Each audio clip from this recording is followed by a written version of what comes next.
Good evening, Facebook Live. Joe, Kathy, Thor, and Emma coming to you live here from Danbury, Connecticut at my mom's house.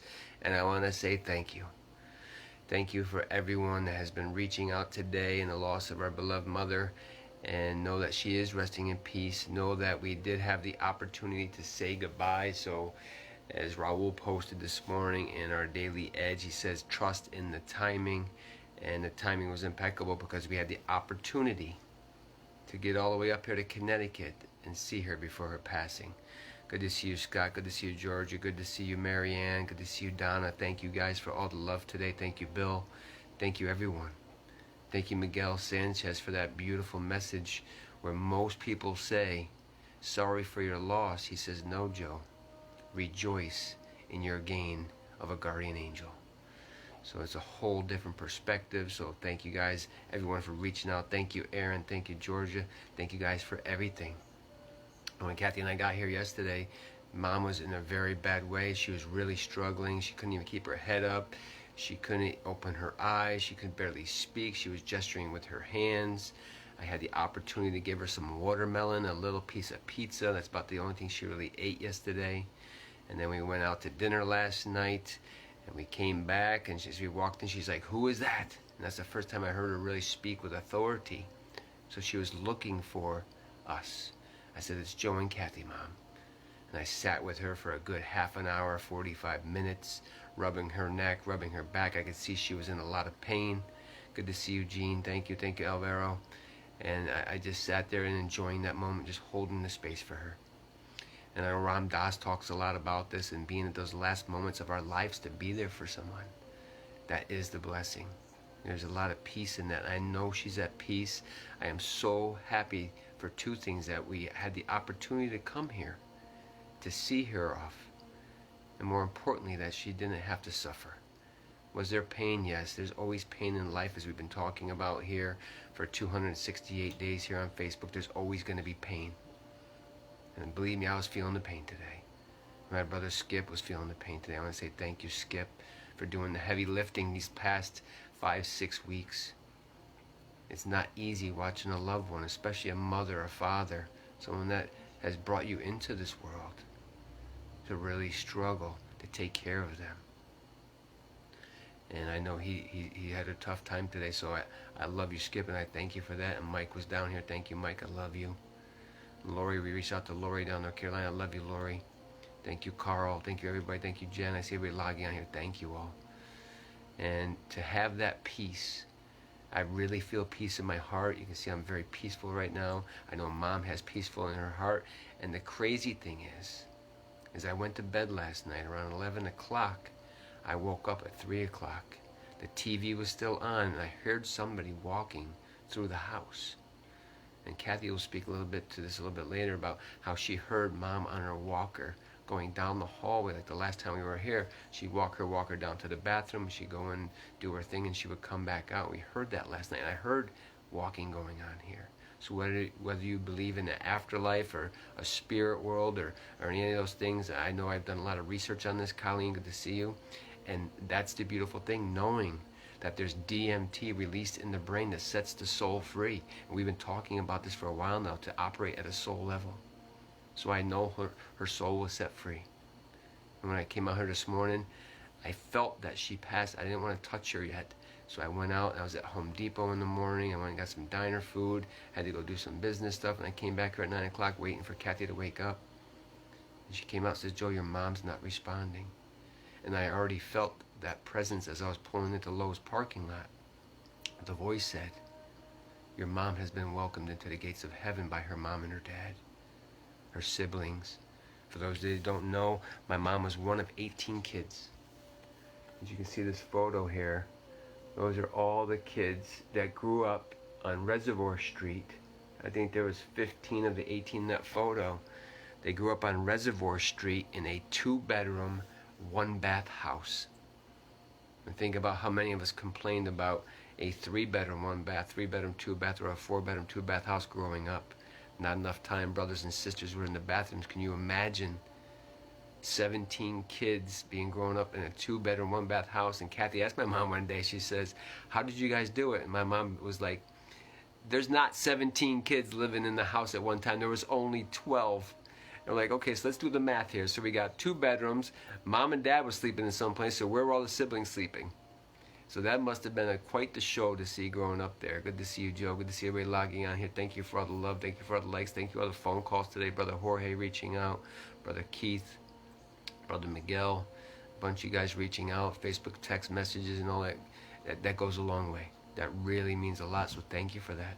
For holding that space for us. For our family. Because it's never easy losing a loved one. At least we had an opportunity to prepare. And as you saw a couple months back, Kathy and I were up here July 4th, July 29th we came up, and then just recently we came here yesterday. On September 23rd, we arrived here about 3:30. Mom was struggling just to put her head up. So when I got here, I purposely picked her up, put her in my arms, and I held her up. And I can see she was in pain. And I could see her going to hold her back. But I wanted that moment to hold her and let her know. And I told her, I said, Mom, I love you. Thank you for everything. Thank you for the gift of life. Thank you for all the life experiences. Thank you for everything. Because we know life is not easy.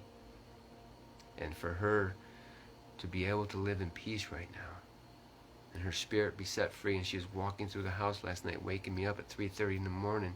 And many of you know that 333 is a special place in my heart. And I will share that on day 333 here, which is coming up very soon.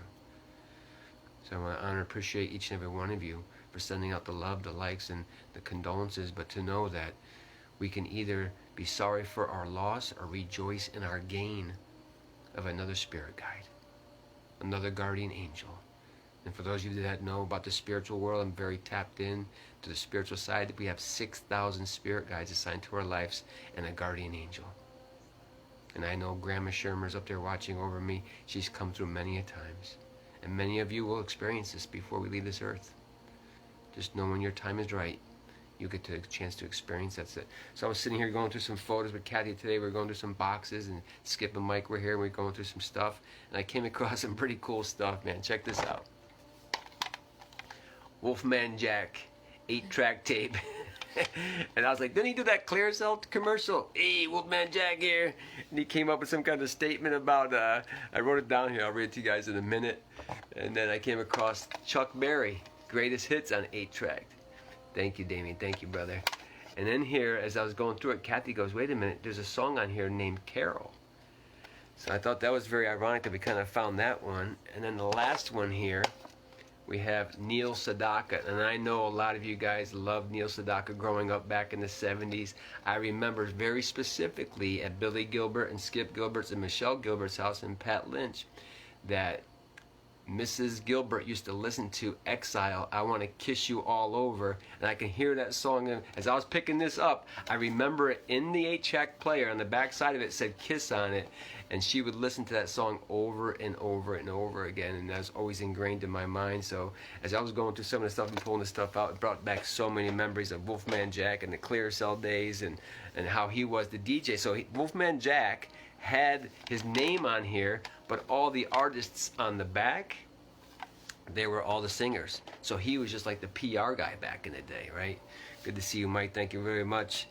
And I was going through some photos here, so I want to give a big shout out to Aunt Jan. She is the closest to my mom in age. This was taken at our wedding back in 2006. As you can see, they're super happy in that photo. And I absolutely love that photo. So we went through a lot of photos. Kathy did an amazing job going through a bunch of these photos today. Here's a picture of me, my brother Mike, and Mom. And where is that? That's at our wedding as well. 2006. I absolutely love that photo. Mom was a big Yankees fan, so Aunt Jan and Mom went down to Yankee Stadium. And this almost looks like Aunt Jan in this photo for those of you guys that know Aunt Jan and Mom. And that was at Monument Park with her Yankee gear on. And a lot of you saw I had a photo with Mom. I surprised her for, I think it was for her birthday. We went and saw Mariano Rivera, compliments of Michelle Mastriani, so thank you very much. Here's a picture from around 2000 of all the Hill brothers and sisters that were still alive. I think there was like 10 or 11 of them in this photo. So you see Uncle Joe, Uncle John, Aunt Jean, and all the siblings in that photo, so that's really cool, so you get to see that. Kathy was saying how much she loves these candid shots. Here's Mom. I think this was at her smoke break, a work break at work. And she's just super happy there, full of love. And Mom loved her family. As you can see, she's got her nieces and nephews there. Grandchildren, nieces and nephews or grandchildren there. But thank you all very much for reaching out here. And here's a picture. Mom was a hairdresser. So here's a picture of my brother Skip. So you guys didn't know Skip, what he looked like. Here's where he got a perm. And Skip shared a story today. He was down at the beauty salon getting that perm when all the guys from Abbott Tech came walking by. And they made fun of him for a while after that. And he wore that perm for a while. So it was very, very interesting. Here's a picture of my sister Lori. So Lori, we love you. Can't wait to see you here shortly again. Lori just came just recently to say hello to Mom and pay her respects. And ultimately, that's what it was. We came up here to pay our respects, not knowing that Mom was waiting for us to get here to pass. It was such a blessing to have the opportunity, number one, to see her across, and number two, it was that she didn't suffer. She was in pain, but she was not suffering, and that's, to me, that's just a absolute blessing. So I wrote down here, said, Mo, say sorry for your loss, but I say rejoice in our gain. Wolfman Jack the Claricel commercial, he was funny. He has a couple of things we looked that up. There's a couple of songs in there. Cherry Pie, you're no good, you're no good, you're no good, baby, you're no Tutti Frutti. That was on the Wolfman Jack one. Chuck Berry's Greatest Hits, we talked about Carol. And then on the one for Neil Sedaka, it was Oh Carol was on there as well. So I found it very ironic, Brian, that there was both songs on these 8 tracks, and the ones we pulled out were the first ones we pulled out had my mom's name in it. Those of you guys don't know, my mom's name was Carol. And the memories and the magic moments that were created, you can't duplicate that. You can never get that back when it's all said and done. Love you too, Jared. Thank you, brother. And they're all life experiences, right? So as we go through life, and we've all been through all kinds of trials and tribulations, and I know I had a big breakthrough down in Texas with David Pena. We were doing a meditation one day over this lake, and the voice was saying, and the guys that never read my book, Rise as One, it talks about how in 38 years I was carrying around a lot of pain. I was angry at my mom. I watched her walk out the house, and I always made it about me, about Mom walking out. What about me? What about me? And then I was down there with David in Houston, Texas, and the voice says, well, what about your mom? And this is about 2 or 3 years ago, and I shared this on the Facebook Live down there. It's like, I never once asked about what kind of pain was my mom in to walk out.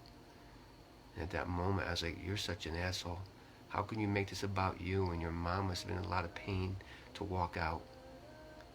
And I was like, wow, that was a huge awakening. I know me and Jorge had this conversation today. Jorge has a story that he shares in Rises One book 2 about being dropped off in a laundromat and his mom not coming back. And by me sharing that story, he was able to call his mom that day and ask for forgiveness of Mom, I'm sorry. I forgive you. And that's part of what we do. To be able to surrender to the idea of, what about me? No, it's about us, all of us, collectively. So that's a super powerful story. I wrote down here some things about Mom. I started writing down some things. I asked Kathy, I said, Kathy, what do you think about when you think about Mom? And she says she's sweet, she's kind, and I love that feisty side about her. My mom was definitely feisty. I get my feisty side from my mom, that's for sure, and the ability to say, no, this is what I believe in, this is what my truth. She was a bell collector, so I got a couple bells here that I saw on the shelf. So I want to bring these bells home with me. This one here reminds me of 2 people. It reminds me of Mrs. Benzo and my mom, and to be set free, to get your wings, and to join the heavenly ranks. And this one here really stood out to me too. It says Mother on it. So every time I look at this bell, I'll bring it home and I'll put it on a table at the house, and I'll think of my mom. My mom was a hairdresser. She had a hair salon down on Main Street in Danbury for a long time. And that's where Skippy got his perm. I used to love when my mom used to rub my head, and I'd fall asleep getting my head washed. That was back when I had hair, so it would take a little while to get through the hair. And also, my mom was a bowler. My mom used to go bowling. She was a very good bowler. She was loving, very loving, loved her family. She loved to shop. She loved to go out and do shopping. Most of the female energy loves to go shopping. She was definitely very respectful. Right, so she had a hair salon, and I know she was at Sears for almost 20 years. Everybody that knew her from Sears, hey, is that your mom that works in the appliance department at Sears? Oh, she's such a sweetheart, such a nice woman. She followed up on her phone calls, and that was Mom. And She definitely was one of 18 kids that lived in a 2-bedroom, 1-bath house. I think about that. It blows my mind to have 18 kids growing up in a 2-bed, 1-bath house. What that must have been like back in the day. They probably were milking cows for their milk and their cream and sugar, for crying out loud, to think about that now. But ultimately, Mom, thank you.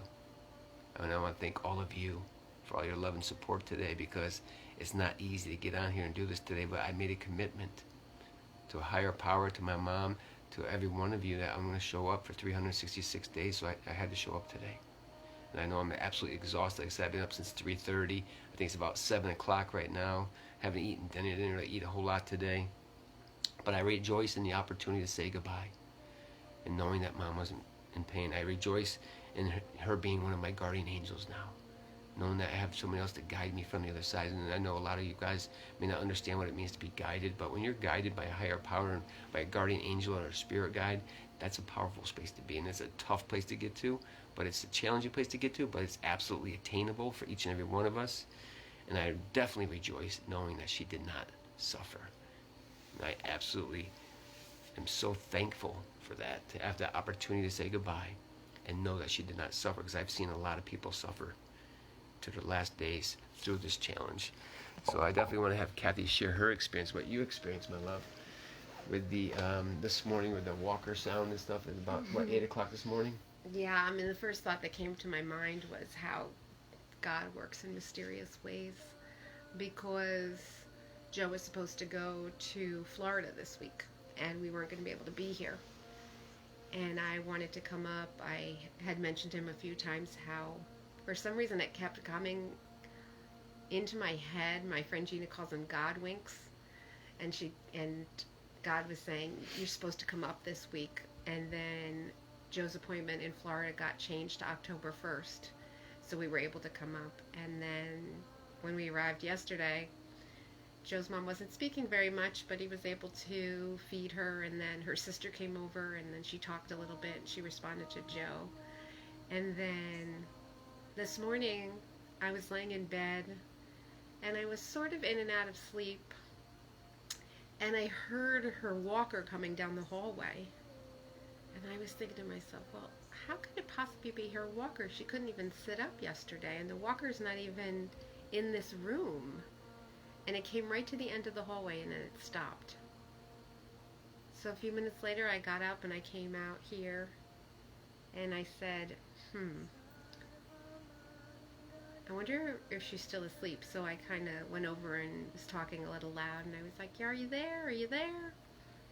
And I said, are you up? Are you want anything?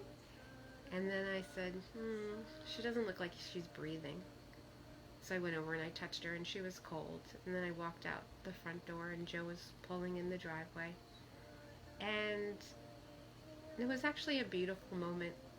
I got to sit here and speak with her just for a minute before he came home.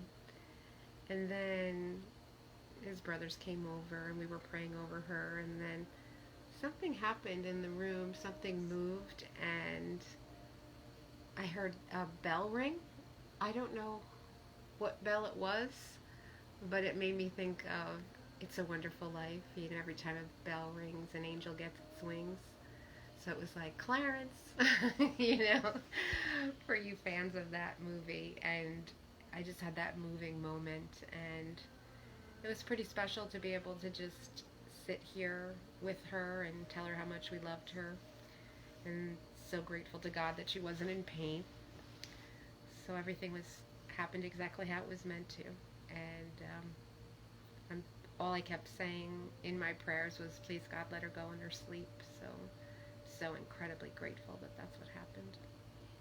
Thank you so much for sharing that. And the timing is impeccable, right? So we got up here, and then for me to be pulling in that driveway at that moment when you got up, so it's almost everything was already planned out for God, the universe, for us to have it at that certain moment in time. And then Skip came over, and we really got the opportunity to say goodbye and to really pray and become one with her, and to see her across the pearly gates. So I mean, it was absolutely special. I'll remember so much about this day, and more importantly about the lessons and what Mom taught us, and how to carry that legacy forward, and knowing that all the things that she did was not in vain. And I know that She was in a lot of pain, but she did not suffer at the end, and that brings me peace. So thank you for coming up here. Thank you for sharing this Absolutely. experience. And again, it's just an experience in life, and we're all going to be here someday. So I was so happy that we were able to hold that space for Mom for that transition. I know she was holding on for us to get here, and that really brings peace to my heart. So I want to thank all of you for having been reaching out on this really difficult day for our family, knowing that an angel has joined its winged ranks by the bell ringing and all the signs that we've been getting here with the walker down the hallway. And I heard walking around here last night, and like I said, I woke up at 3:30 to go in bed at 11 o'clock, so I know something was happening here. I felt it, and then when I was pulling the lows, and I had that vision of she was being welcomed into the heavens. So peace is what I can absolutely say. I have peace in my heart, peace in my soul, peace knowing that Mom is no longer suffering. So I appreciate each and every one of you for all your condolences and love and prayers, and know that I do not take this lightly. I do not take life lightly, and I will continue to show up until my last breath, because I know who's going to pay the price.